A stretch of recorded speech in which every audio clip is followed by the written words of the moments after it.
Hi friends, நான் Malini. Welcome to cook with Malini. இன்னைக்கு ரொம்பவே டேஸ்டி அண்ட் சாஃப்டான இட்லி ரெசிபி தான் பார்க்க போறேங்க.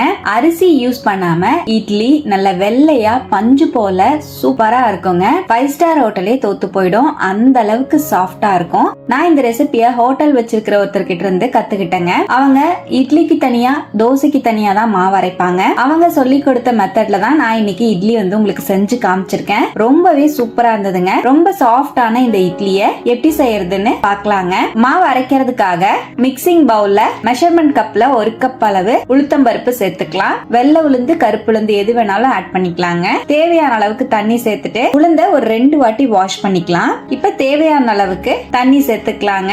உளுந்து ஒரு 3 மணி நேரம் ஊறி வந்தா போதும். இது அப்படியே இருக்கட்டும். உளுந்த ஊற வச்சதுக்கு அப்புறமா இட்லி ரவைய ஊற வைக்கணும். இட்லி ரவைங்கிறது நம்ம நார்மலா உப்புமா செய்யற ரவை மாதிரி தான் இருக்கும் பாக்குறக்கு. ஆனா இது அரிசி ரவை தான். இது பெரிய டிபார்ட்மெண்ட் ஸ்டோர்ஸ்லயும் கிடைக்குது, இப்ப கடையிலயும் கிடைக்குதுங்க. இப்ப நம்ம எந்த கப்ல உளுந்து அளந்தமோ அதே கப்ல 3 கப் அளவுக்கு இட்லி ரவை சேர்த்துக்கலாம். தேவையான அளவுக்கு தண்ணி சேர்த்துக்கலாங்க.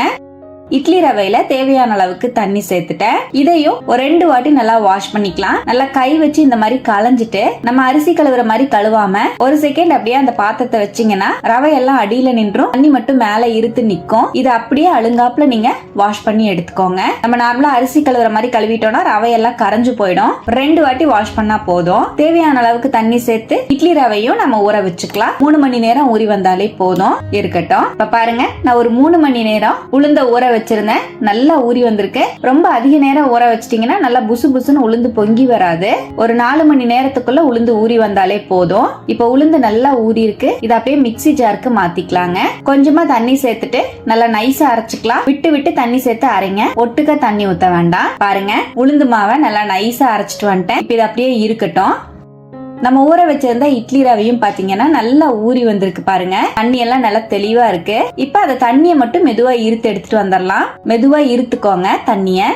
இப்ப தண்ணி எல்லாத்தையுமே நான் வடிச்சு எடுத்துட்டு வந்துட்டேன். உங்களுக்கு பார்க்கும்போது தெரியும் கொஞ்சமா தண்ணி இருக்கிற மாதிரி இருக்கும். அது நமக்கு பிரச்சனை கிடையாது. உளுந்து மாவு சேர்த்து கலந்து எடுக்கும் போது சரியா இருக்கும். உங்களுக்கு ரொம்ப தண்ணி ஆயிடும் பயமா இருந்துச்சுன்னா இட்லி ரவைய இந்த மாதிரி கையில நல்லா இருத்தி வேற ஒரு பாத்திரத்துல சேர்த்துட்டு அதுக்கப்புறம் உளுந்து மாவு சேர்த்து கலந்துக்கோங்க. இட்லி ரவையில இருக்கிற தண்ணி எல்லாத்தையும் நான் கரெக்டா வடிச்சு எடுத்துட்டேன். அதனால இப்படியே நான் உளுந்து மாவை சேர்த்துக்கிறேங்க இட்லி ரவையோட. இப்ப உளுந்து மாவையும் சேர்த்துட்டு 1 டீஸ்பூன் உப்பு சேர்த்துக்கலாம். நல்லா மிக்ஸ் பண்ணிக்கலாங்க.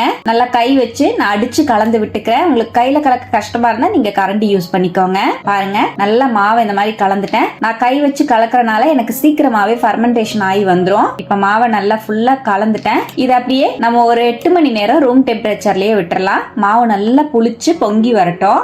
பாருங்க, மாவை நான் ஒரு 8 மணி நேரம் ஃபெர்மெண்டேஷனுக்கு விட்டுருந்தேன். நான் நைட் ஆட்டி வச்சேன். காலையில பார்க்கும்போது மாவு எந்த அளவுக்கு நல்லா பொங்கி வந்திருக்கு பாருங்க. நம்ம நார்மலா அரிசி சேர்த்து அரைச்சோம்னா எந்த அளவுக்கு பொங்குமோ அதே அளவுக்கு நல்லா டபுள் மடங்கு பொங்கி வந்திருக்கு பாருங்க. நல்லா கலந்து விட்டுக்கலாம். உங்களுக்கு பார்க்கும்போதே தெரியும். இப்ப மாவை நல்லா ஃபுல்லா கலந்துட்டேன். இப்ப எக்ஸ்ட்ரா தண்ணி எதுவுமே நான் சேர்க்கல. மாவு கன்சிஸ்டன்சி பாருங்க, இந்த மாதிரி இருக்கிற மாதிரி தான் இருக்கு. தண்ணி எதுவும் சேர்க்க தேவையில்லை. இந்த கன்சிஸ்டன்சில இருந்தாலே போதும். உங்களுக்கு ரொம்ப கெட்டியா இருக்கிற மாதிரி இருந்துச்சுன்னா மட்டும் நீங்க கொஞ்சமா தண்ணி சேர்த்துக்கோங்க. நம்ம அப்படியே இட்லி தட்டுல ஊத்தி எடுத்துக்கலாம். நான் இட்லி தட்டுல துணியை நினைச்சு போட்டிருக்கேங்க. இப்ப இட்லி மாவு நம்ம சேர்த்துக்கலாம். நீங்க எண்ணெய் தடவி வைக்கிற இட்லி பிளேட் யூஸ் பண்ற மாதிரி இருந்தா நல்லா எண்ணெய் தடவிட்டு அதுக்கப்புறமா இட்லி ஊத்துங்க. ஈஸியா வரும் எடுக்கிறதுக்கு. இப்ப நான் இட்லி எல்லாத்தையுமே ஊத்திட்டேன். இட்லி வேக வைக்கிறதுக்காக இட்லி சட்டியில தண்ணி வச்சிருக்கேன். தண்ணி நல்லா இந்த மாதிரி ஆவி வந்ததுக்கு அப்புறமா இட்லி தட்டை உள்ள வச்சுக்கலாம். 2 தட்டையும் வச்சுட்டேன். மூடி வச்சிடலாங்க. ஒரு 7ல இருந்து 8 நிமிஷத்திலேயே இட்லி நல்லா வெந்து வந்துரும். ஹை ஃபிளேம்லயே இருக்கட்டும். பாருங்க, ஒரு 8 நிமிஷம் அப்படியே விட்டுருந்தேன். ஓபன் பண்ணி பார்க்கலாம். ஒரு கத்தி வச்சு இன்சர்ட் பண்ணி பாத்துக்கலாங்க. இட்லி நல்லா ஒட்டாம வந்திருக்கு. அவ்வளவுதான், நம்ம இட்லி ரெடி ஆயிடுச்சு. இதை அப்படியே தட்டுக்கு மாத்திக்கலாங்க. பாருங்க, துணியில இருந்து நான் வெளியே எடுத்துட்டேன். இட்லி எல்லாம் நல்லா பூ மாதிரி சூப்பரா வந்திருக்கு. உங்களுக்கு பார்க்கும் போதே தெரியும். நம்ம ஹோட்டல்ல எல்லாம் இட்லி வாங்கி சாப்பிடும் போது இந்த மாதிரி தான் இருக்கும். இதே மெத்தட்ல இட்லி ரவை யூஸ் பண்ணி நீங்களும் இட்லி செஞ்சு பாருங்க. செம சாஃப்டா வருங்க. ட்ரை பண்ணி பார்த்துட்டு எப்படி வந்ததுன்னு கமெண்ட்லயும் என் கூட ஷேர் பண்ணுங்க. நம்ம சேனலுக்கு இப்பதான் ஃபர்ஸ்ட் டைம் வந்திருக்கீங்கன்னா சப்ஸ்கிரைப் பண்ணி பக்கத்துல இருக்கிற பெல் ஐகானை பிரஸ் பண்ணுங்க. லைக் பண்ணுங்க. ஃப்ரெண்ட்ஸ் அண்ட் ஃபேமிலியோட ஷேர் பண்ண மறக்காதீங்க ஃப்ரெண்ட்ஸ். தேங்க்யூ.